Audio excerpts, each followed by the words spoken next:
Hey, welcome to this Chief Chat. Today we have Katie Fett. She's one of our vice presidents. She's over Corpus Christi, which is one of our regions in Texas.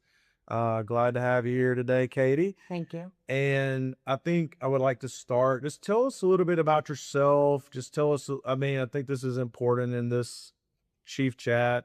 Tell us a little bit about your family because that does impact how you got to Capitol a little bit. But tell us that, and let's just hear about you for a second. And then how, why don't you tell us about your family, your life? Just tell us a little bit about how you got into the healthcare field. Okay. So I'm Katie Fett. Like you said, I'm running the Corpus Christi region right now, but I've worked in a couple of regions with CIS. So my dad actually started MR imaging systems in the Alexandria region. Right. And I want to say 1999, opened in 2000. And so imaging has been the talk of my family for a very, very long time. Yes. And in 2013, I was living in Nashville and I was planning to move to New Orleans, but while I was looking for jobs, my dad kind of needed someone while someone was going on leave. So the plan was to work for him for about a month, find a job, and move to New Orleans. And then, there was three people working there. They had been doing the same thing for a very long time. And I think I brought some value, just an outside perspective that my dad really liked. So he asked me to stay multiple times. And so I was there for 10 years. 6 years in, CIS acquired MR imaging systems. And so I came on board with CIS and was promoted to office manager.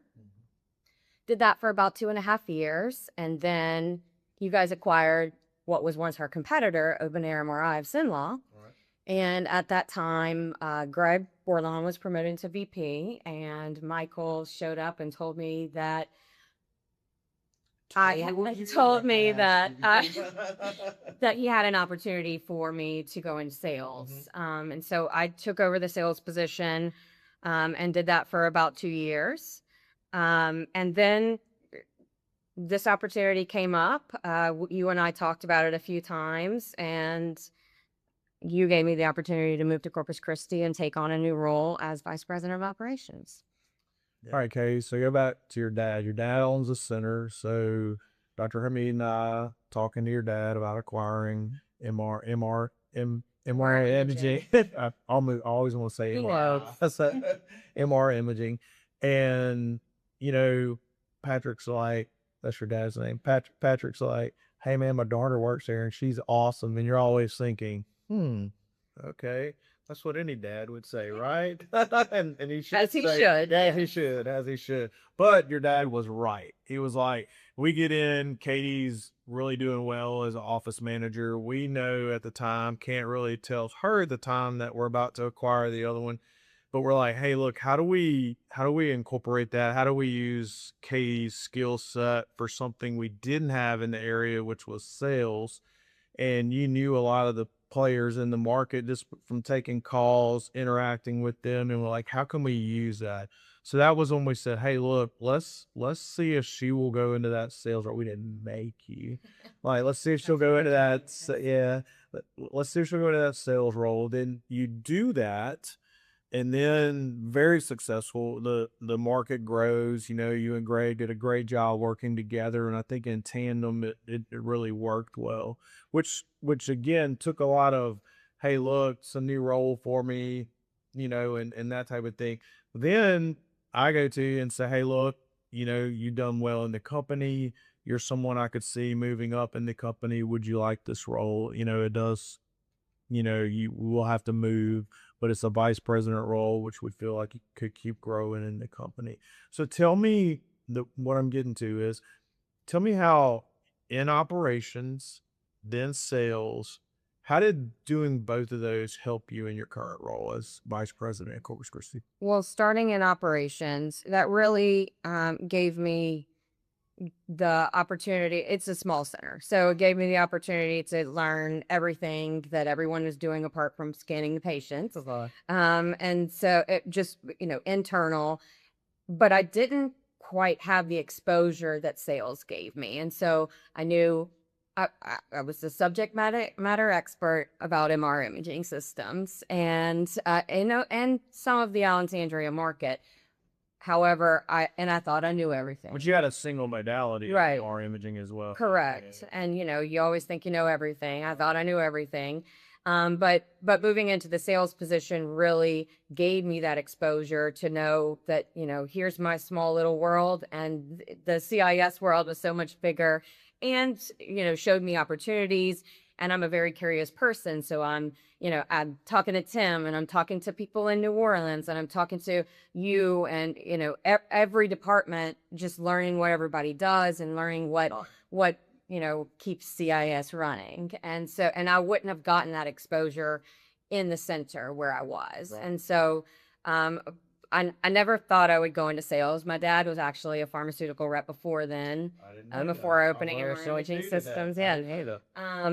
For a very long time. He's actually, like Michael, been a mentor in sales for me as well. But, I never really saw myself in sales, but I was always very happy that I took the position, never regretted taking the position because of that exposure. Yeah. So what did it do? Like, you go to Corpus Christi. So you're at a single site modality. Then with Alexandria, they had multi-modality. They even had a PET there. Mm-hmm. They had X-ray, probably didn't have ultrasound or mammo. Yeah, MRI, CT, X-ray, and PET. Yeah, so, but not mammo, not ultrasound, weren't doing any type of procedures. Then you go down to Corpus Christi, so then you add a couple of modalities, and then we're doing procedures, and they're pretty large sites. I mean, comparably, they're some of our larger sites in the company. So what transition, how did that, I don't know that there was a transition. I just had to dive in. Yes, exactly. I had to dive in. I was, just like I thought I knew everything, and I didn't. I got there and I didn't know what I didn't know. And so going into women's imaging, which is a world I had never been part of, was one of the bigger challenges when I got there. Thankfully, I had Craig, who had run women's imaging facilities as well. So he was very helpful and helping with that transition. But yeah, a lot of things that I had never, I'm running departments that I didn't know anything about, which was interesting. But some of that is sales prepared me to jump into those things and just dive in and figure it out. So yeah, sounds good. All right, Katie. So you mentioned some others that helped you in areas, Craig, Tim, Michael, probably not naming them all. I can't remember who all, and you probably had Jennifer, I know, has helped you some. So tell me, like, I think that's something you grew as a leader when you went down there and you were like, hey man, I do not know everything and I need help. Yeah. And so tell me how, as a leader, what made you get to that point where you're like, hey, look, even though I want to tackle everything by myself and do it, what made you realize, hey, I can use these other resources from within the company? So, well, I think in the past I have struggled to ask for help. Right. When I was much younger, I let my fear of failure dictate what I do, and so I didn't want to ask for help. I had to learn over time, even before CIS, that if you don't ask for help and you fail, that's your own fault. Right. Right. So, and it was not achievable to go in and make the changes that we had to make to be successful by not asking for help. Right. So I had to ask. I went to you and told you that I needed help, but I was also, people were coming to me and offering help, which is cool. An incredible thing about CIS. And that's, everybody is nervous about being purchased by a corporation. And, that's what I try to tell the staff in Corpus Christi, that, CIS is a resource. It's full of people that are willing to help you, want to help you succeed.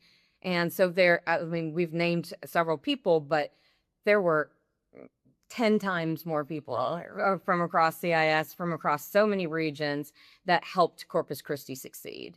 All right, Katie, we talked about you doing operations and sales and how that helped you transition into Corpus Christi in the vice president role. Tell me a little bit about how we did something a little different in Corpus, where you are over operations and sales. Typically, like Michael, our chief growth officer, is over a lot of the sales position and works in tandem with the operators. But since Corpus Christi was so, I guess, is so compact in its own market, that we said, hey, look, probably better to let you work with, and again, your background helped that as well. So tell me how you manage that day to day. Like, hey, I'm like doing ops and sales. So like, tell us how that, what that looks like, I guess. Well, the great thing is Michael Holmes is always here to help, and so I have had and Michael was my boss for a little while. I was his direct report, and then I moved under Jeff Beach, who was also a big help during the transition to Corpus Christi. So I had a lot of their coaching and help, just like the rest of the company, to run the sales department. I had sales experience, 2.5 years of CIS sales experience, and so I knew what Michael's expectations were of me, and I passed that on to my sales team. The sales team in Corpus Christi is small. We only have 2 people, but I do run that department, just like I run my ops team. I try to meet with them every week. Which is something that Michael can't really do. Right. He has phone calls, and he does visit his the respective regions, and Jeff as well, but they can't. I have the ability to physically be around my team anytime I want. Got a quicker manner. Right, exactly. And so that allows me to provide more feedback to them. But the good thing about our sales team is that they, don't need that much direction. They're great at them, and they're intrinsically motivated. They want to go in the direction that CIS wants to go in. And so it's mostly just helping them, guiding them, and approving what the field asks for. And they take over, a lot of the responsibility there. So that's really nice. Sounds good. All right, Katie. So we have different events we go to throughout the year, like senior leadership. Also, right now we're at a educational or leadership development. So a lot of times we have to travel, right? Yes. Yes. So we make fun of Katie because typically we will travel for 2 days and Katie has 4 suitcases. But also today you're wearing a specific color, correct? That is correct. All right. On Wednesdays, we wear pink. All right. Well, tell us why on Wednesdays we wear pink, and also tell us what is in all those suitcases typically. We don't have all day. But I can tell you about the pink first. My favorite movie, because I think it has very smart comedy, is Mean Girls. It came out when I was the same age as the characters. I gotcha. And one of the quotes is, I believe the most famous quote from the movie is, "On Wednesdays, we wear pink." So a group of my friends and I have worn pink every Wednesday. How many years? Do I have to tell people how long it's been since I was in high school? But it's 20 years. Yeah, but I mean, they know you were young, like in high school. So for 20 years, and when I miss it, it's I don't know what day it is. Yes. Wait, it's Wednesday. I'm not wearing pink. Yeah. And what's in my suitcases are. You have a suitcase of shoes only. Yes. Well, not shoes only, shoes and accessories. Sunglasses. Sunglasses. Yeah, because there's a lot of. I only brought 5 on this trip. Wow. And then the other suitcase is for clothes, and layers, and multiple outfits, making sure that I have a backup in case something doesn't work, since it gets spilled on, ripped. I always say you always have to have a plan. So I'm gonna end on this. I make a lot of plans. The best one was we were watching a football together, and I've never seen someone have 4 outfits for one LSU football game, but Katie did it. It was only 3. That's still a lot. Anyway, Katie, thank you for being our vice president in Corpus Christi. We feel you do a very good job in that region. We love the employees there. We love everything about it. We really like feel you have a lot of room to grow in our company, and we're excited about where that'll go. Thank you.